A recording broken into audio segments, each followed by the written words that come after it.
اللہ کریم نے ارشاد فرمایا قرآن حکیم میں کہ انما اموالکم و اولادکم فتنہ، فرمایا بے شک تمہارے مال اور تمہاری اولاد یہ آزمائش ہے، یہ فتنہ ہے۔ واللہ عندہ اجر عظیم، اور اللہ کے پاس بہت بڑا اجر ہے۔ یہ تمہاری مال اور تمہاری اولاد یہ تمہارے لیے آزمائش ہے۔ کس کس معنی میں آزمائش ہے؟ ایک تو اس معنی میں آزمائش ہے کہ کہیں ان کے پیچھے لگ کے تم اللہ کو اور اس کے پیارے رسول صلی اللہ علیہ وسلم کو بھول نہ جاؤ، اور کہیں مال و اولاد کے چکر میں تم اپنی دینی اور اخلاقی ذمہ داریوں سے پیچھے نہ ہٹ جاؤ، اور کہیں مال اور اولاد کی محبت تمہیں اس طرح کا نہ بنا دے کہ تم مال میں جائز ناجائز کو بھول جاؤ اور اپنی اولاد کو دیکھتے رہو اور کسی کی اولاد کا حق بھول جاؤ، کہیں دوسروں کا حق چھین چھین کے اپنے بچوں کے پاس نہ لاتے رہو۔ یہ آزمائش ہے مال اور اولاد۔ اور ایک معنی یہ ہے کہ انما اموالکم و اولادکم فتنہ، اس معنی میں کہ ان کی محبت بندے پر غالب ہوتی ہے، تو کہیں اس محبت کے غلبے کی وجہ سے ان دونوں چیزوں کے اصل جو مقصود ہے ان سے نہ غافل ہو جانا۔ کہیں ایسا نہ ہو کہ تم مال کماتے رہو اور کماتے کماتے تم اللہ کی راہ میں خرچ کرنا ہی بھول جاؤ، اعتدال چھوڑ جاؤ، اور کہیں ایسا نہ ہو کہ تم اولاد سے پیار کرو اور پیار کرتے کرتے ان کی تربیت بھول جاؤ۔ سہولیات تو تم انہیں ساری دے دو لیکن وہ روحانی طور پر، اخلاقی طور پر، کردار و عمل کے طور پر مضبوط ہی نہ ہو سکے۔ تو میرے عزیز، اولاد اس معنی میں بھی فتنہ ہے کہ اس کی محبت بندے پر غالب ہوتی ہے، اور جب وہ غالب ہوتی ہے تو کئی دفعہ انسان آزمائش میں آ جاتا ہے۔ اور یہ جو مفہوم ہے نا کہ اولاد کی محبت غالب ہوتی ہے تو آزمائش بنتی ہے، اس کو تو خود نبی پاک علیہ السلام نے بیان کیا۔ ترمذی کتاب المناقب میں حدیث موجود ہے، اللہ کے پیارے رسول صلی اللہ تعالی علیہ وسلم جمعۃ المبارک کا خطبہ ارشاد فرما رہے تھے۔ دوران خطبہ محبوب کریم کی نظر پڑی تو حسنین کریمین آ رہے ہیں، اور آتے آتے وہ لڑکھڑائے اور گر پڑے۔ حضور نے جمعے کا خطبہ روک دیا، محبوب اٹھے، بچوں کو یا دونوں میں سے ایک تھے ان کو اٹھا کے حضور قریب لائے، اور دوبارہ ممبر پر بیٹھ کے فرمایا رب نے سچ فرمایا ہے، انما اموالکم و اولادکم فتنہ، تمہاری اولاد اور تمہارا مال آزمائش ہے تمہارے لیے۔ فرمایا بچہ گرا ہے اور مجھے تقریر روکنی پڑی، بات روکنی پڑی، غالب آ گئی محبت۔ بھائی آپ اس بات کو اچھی طرح سمجھ لیں گے اور یاد رکھیں گے کہ اس محبت کے غلبے میں نہ بچوں کی تربیت کو بھولنا ہے، نہ مال کے اصل مصرف کو بھولنا ہے، نہ اصول و قاعدے ضابطے کو چھوڑنا ہے۔ ہمارے ہاں یہ ہوا ہے کہ تربیت اولاد کے معاملے میں جتنی غفلت آج ہمارے ہاں ہو رہی ہے، میں نے بہت پہلے بھی کہا تھا، پھر کہتا ہوں اور بار بار کہتا ہوں کہ بچوں کی تربیت کے لیے سب سے پہلے ماں باپ کا با کردار ہونا ضروری ہے۔ یہ نہیں ہو سکتا کہ والد ہاتھ پھیلا کے پیسہ اکٹھا کرے اور بیٹا اس کا محنتی ہو جائے۔ یہ نہیں ہو سکتا کہ والد اپنی زندگی تقوی اور طہارت سے دور بسر کرے اور بیٹا بڑا متقی پرہیزگار اسے دیکھ کے ہو جائے۔ اللہ کی توفیق سے ہو جائے تو ہو جائے، لیکن اگر والد چاہتا ہے میری وجہ سے وہ خیر حاصل کرے تو پھر خود با کردار بنے، وہ پہلے خود سچ بولے، پہلے خود تقوی کا رستہ اختیار کرے، پہلے خود پرہیزگار بنے۔ اس لیے کہ باقیوں کے ہاں ہو سکتا ہے ہماری تقریریں اثر کریں، لیکن بچوں کے ہاں ہمارا کردار جذب ہوتا ہے تو ہمارے عمل سے فیض پاتے ہیں۔ تو پہلی بات تو یہ کہ ان سے رویہ اس طرح کا رکھا جائے کہ وہ ہمارے کردار سے سبق، اور دوسری بات یہ کہ اپنی اولاد سے پیار کیا جائے۔ ہمارے ہاں جناب بے پناہ ڈانٹ ڈپٹ ہوتی ہے بعض جگہوں پہ بچوں کو، خاص شفقت بچوں کے ساتھ آپ کا رویہ میٹھا ہو، ڈانٹنا کبھی کبھار ہے اور پیار ہر روز ہے۔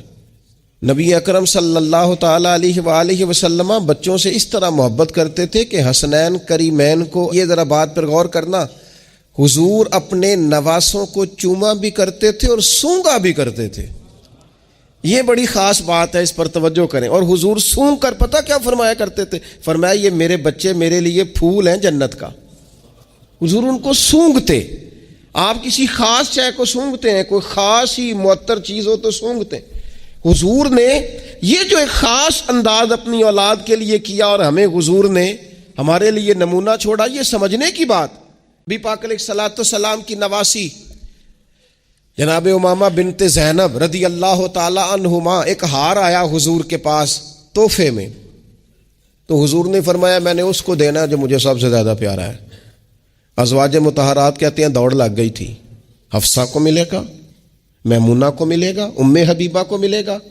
سیدہ عائشہ صدیقہ کہتی ہیں میرے دل میں بڑی بات تھی کہ اگر کسی اور کو مل گیا نا تو میں تو سمجھتی ہوں کریم سب سے زیادہ محبت ہی مجھ سے کرتے ہیں۔ کہتے ہیں یہ بات چل رہی تھی اور وہ جو تھوڑی دیر کے لیے وہ انتظار تھا کہ کس کو ملے گا، تو وہ انتظار بڑا حسین بڑا خوبصورت تھا، اس میں بڑی رعنائی تھی، لیکن قربان جائیں نبی کریم نے فرمایا میں تو اپنی بڑی نواسی جناب زینب کی بیٹی امامہ کو دوں گا۔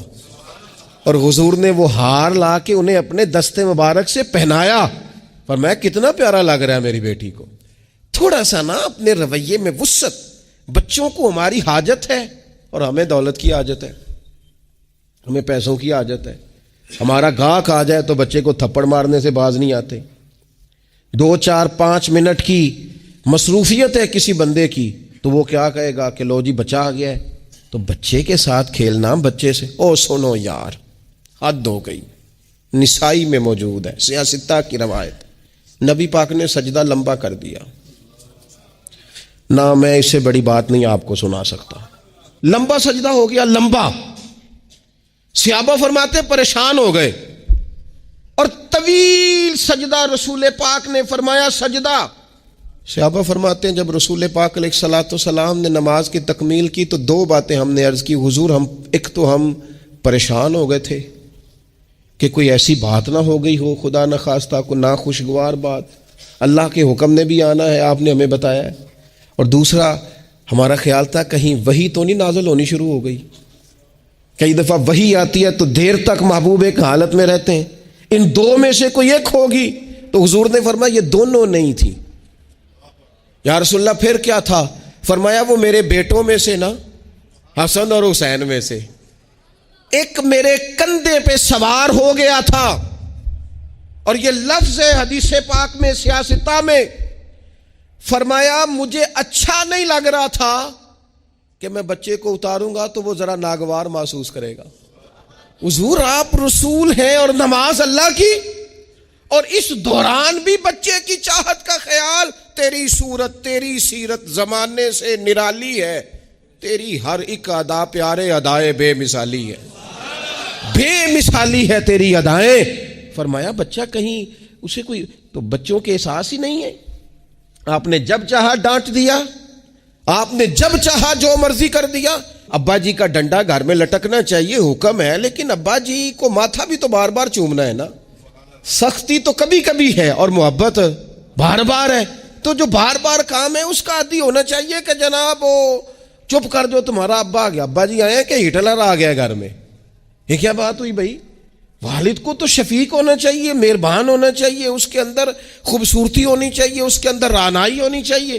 تو نبی پاک صلی اللہ تعالی علیہ وسلم نے بے پناہ پیار کیا۔ اچھا، اسی پیار سے حضور نے تربیت بھی کی، اور یہ پیار کیونکہ حسنین کریمین کی ہم مثالیں عرض کرتے ہیں تو ان کی شان تو وراء الورا، نبی پاک کا سب بچوں کے ساتھ یہ رویہ تھا۔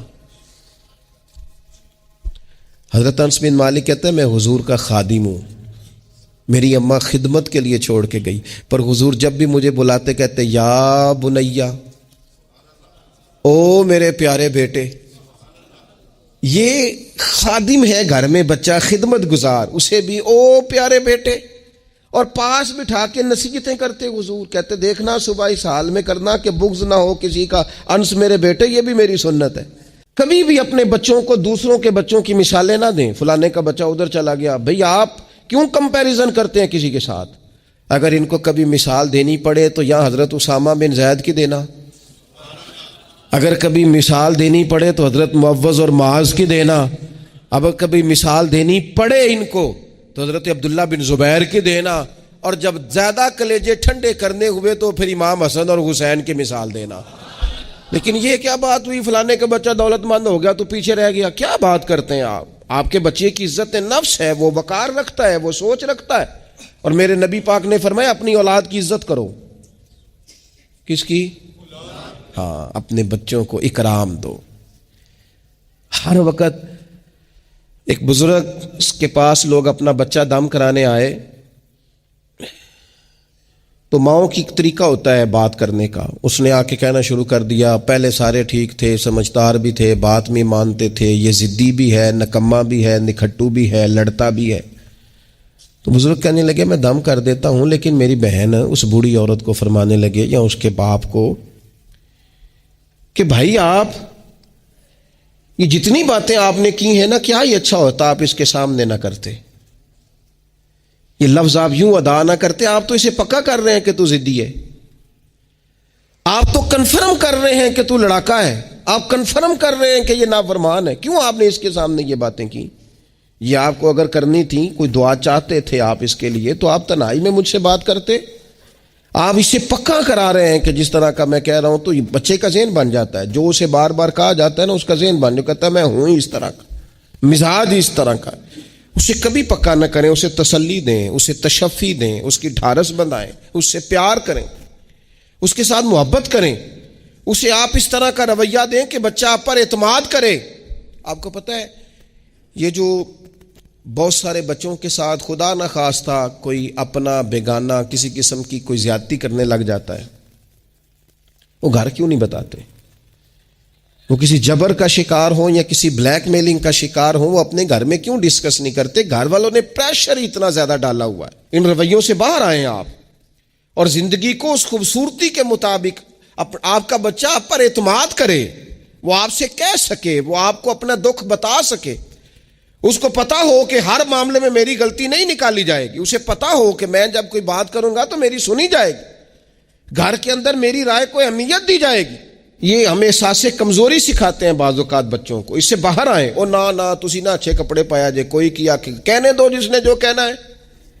آپ شروع سے بچوں کو اس طرح کا بنا رہے ہیں کہ وہ لوگوں کو دیکھ کے بیچارے زندگی گزاریں گے. کیوں اس احساس محرومی کا ہم اپنی اولادوں کو شکار کرتے ہیں؟ وہ باپ کے ساتھ وقت گزاریں. میں جی مصروف بڑا ہوں، تو زیادہ مصروف ہے یا رسول پاک زیادہ مصروف ہے؟ حضور کی تو نواسی ضد کرتی ہیں. سب سے بڑی نواسی صحیح بخاری میں موجود ہے، حضرت زینب کی بیٹی. نبی پاک نماز کے لیے جا رہے، کہتے میں نے بھی جانا ہے. حضور نماز کے لیے آتے تو بچی کو اٹھا کے ساتھ لے آتے. صحابہ فرماتے ہیں نبی پاک قیام میں ہے تو بچی یہاں ہے. حضور رکوع سجدے میں جاتے تو بچی کو قریب کھڑا کر لیتے. اور پھر پیار بیٹیوں سے تو حضور نے کیا ہی. شہزادیاں چاروں جب آتی حضور اٹھ کے کھڑے ہوتے. سیدہ پاک کے بارے میں فرمایا، سب سے چھوٹی بیٹی کے بارے میں، کہ فاطمہ تو میرے جگر کا ٹکڑا ہے. لیکن یہاں بات ختم نہیں ہوئی. نواسوں اور نواسیوں سے پیار. میں نمازی ہوں جی، بچے کو لے جاؤ. میرے رسول پاک پر بچے پیشاب کر دیتے، حضور پانی بہا دیتے. تو میں پھر کیا ہو گیا ہے؟ میں نے بہت بڑی بات کر دی اگر آپ کی سمجھ میں آئے تو. اور اللہ تعالیٰ شعور دے سکتا ہے. حضور کسی جانور پر سوار ہوتے تھے تو جانور پیشاب نہیں کرتا تھا جب تک حضور سوار رہتے تھے. رب چاہتا تو بچہ کبھی پیشاب نہ کرتا. یہ اتنا بڑا کام اس لیے ہوا کہ تیری اور میری سمجھ میں بات آ جائے. میں قبلہ حضرت صاحب ہوتا ہوں، میں حاجی صاحب ہوں، میں نمازی صاحب ہوں، میں فلاں صاحب ہوں، لہذا بچوں کو لے جاؤ، میں نے نماز. وہ تو زیادہ پاک صاف ہے؟ آپ کے اندر کچھ زیادہ رعنائی آ گئی ہے کہ آپ اپنی اولاد کو وقت نہیں دے پاتے. رسول پاک علیہ السلام کا لہجہ اور انداز، قربان جائیں. یعنی بچوں کو نا مزہ آئے. ساری دنیا سے پیسے لیے ہیں انسان نے، کمائیاں کی ہیں، جائیدادیں بنائی ہیں، بڑے بڑے اس کو پرافٹ ہوئے ہیں، لیکن ساری زندگی دادی کے 10 روپے بھولتے ہی نہیں. وہ جو دادا سے لڑ کے لیے جاتے تھے 5 روپے، وہ بھولتے ہی نہیں. وہ ابا جی سے کبھی پیسے چاہیے ہوتے تھے تو ابا جی سے نہیں ڈائریکٹ کہتے تھے، دادی اماں سے کہتے تھے دادی آج 100 ہی لینا ہے. تو دادی کے پاس بیٹھے ہوتے تو ابا جی کو بلا کے دادی اماں کہتی روپیہ 500 دینا مینوں چاہیے. تو ابا جی کہندے اماں جی کی کرنے نے، تینوں وضاحت دینا ضروری ہے، تو دے نا 500. تو ابا جی کہندے مینوں سمجھ لگتی پئی جو ایتھے ہو رہا ہے نا. اب وہ ذائقہ ساری زندگی بھولا، اس کی لطافت نہیں گئی، اس کا حسن نہیں گیا. وہ 100 روپیہ نہیں تھا، وہ کروڑوں روپے تھے. اس لیے کہ جس چاشنی سے وہ ملے نا، جس درد سے وہ اماں سے پیسے لیتے وقت تو یوں لگتا ہے کہ بندہ دنیا کے سب سے بڑے خزانے کے سامنے کھڑا ہے. اس لطف کو دوبالا کرے زندگی میں. یہ ہمارا کلچر نہیں، یہ ہمارا حسن ہے، یہ ہماری تہذیب ہے. آپ نے وہ حدیثیں سنی ہے تو کس لیے سنی ہے؟ یہ صرف شان امام حسنین نہیں ہے، یہ تعلیم امت بھی ہے کہ نبی پاک علیہ السلام نے کندھے پہ بٹھایا ہوا ہے امام حسن اور حسین کو، کندھوں پہ. اور ایک صحابی نے جب کہا کہ کتنی پیاری سواری ہے تو محبوب فرمانے لگے سوار بھی تو دیکھ کتنا سونا ہے، تو دیکھ تو صحیح. تو یہ آپ میری بات کو سمجھے نا، کیا کوئی کمی تھی وہاں؟ فرشتے نہیں حاضر ہو جاتے 2 منٹ میں ہر خدمت کے لیے؟ صحابہ جان قربان کرنے کو تیار نہیں ہوتے، لیکن حضور نے کیوں کندھوں پہ اٹھایا؟ تاکہ مجھے تجھے سمجھ آ جائے کہ بچوں کو کندھوں پہ اٹھانا بھی کوئی کمال ہے. تو اپنی زندگی میں وہ خوبصورتی. اور پھر نبی پاک علیہ الصلوۃ والسلام بچوں کی تربیت جب کرتے تو بڑے خوبصورت انداز میں. آپ کو پتہ ہے صحابہ فرماتے ہیں بچے کھیل رہے ہوتے تھے تو حضور جب گزرتے تھے تو بچوں کو السلام علیکم کہتے تھے. نبی پاک بچوں کو سلام کرتے، حضور فرماتے السلام علیکم، بچوں کو سلام کرتے اور پہل کرتے سلام لینے میں. آپ بچوں کو سلام کرنا شروع کر دیں، امید ہے بچے بھی سب کو سلام کرنا شروع کر دیں گے. لیکن یہ شکوہ کرنا کہ لو جی میں اتنا بڑا بزرگ آدمی ہوں، میں اتنا بڑا پڑھا لکھا ہوں، میری یہ شخصیت ہے، آپ نے مجھے سلام ہی نہیں کیا، یہ تو مفت کا رٹا ہے. حضور بچوں کو سلام کرتے تاکہ بچوں کو السلام علیکم کی سمجھ آ جائے. یہ بچوں کو سکھائیں، انہیں یاد کرائیں. اور اس کا طریقہ یہ ہے کہ آپ ان کو سلام لینے میں پہل کریں، آپ ان کو سلام کہیں. ہاں، سکھانے کے لیے آپ ان سے مطالبہ کر سکتے ہیں کہ یار میں نے سلام کہا ہے، تمہیں جواب دینا چاہیے تھا، ہم نے کیوں نہیں دیا؟ تاکہ ان کو سمجھ آ جائے کہ یہ السلام علیکم اور وعلیکم السلام یہ ایک سنت ہے. پھر اللہ کے پیارے رسول صلی اللہ تعالی علیہ وسلم بچوں کو چھوٹی چھوٹی چیزوں کے آداب سکھاتے.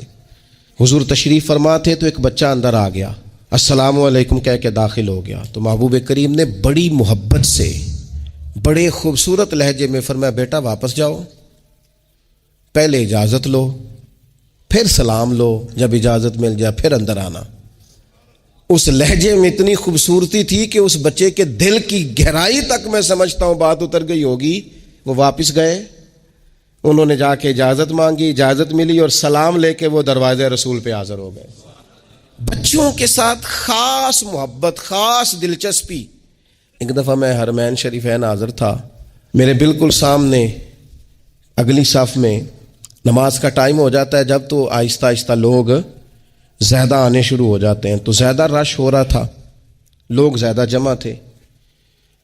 تو ایک بزرگ تھے تو وہ اپنے داماد سے، ان کی گفتگو سے اندازہ ہوا، میں نے کان تو نہیں لگائے ہوئے تھے لیکن بزرگ غصے میں بول رہے تھے تو بول ہی اونچا رہے تھے ذرا.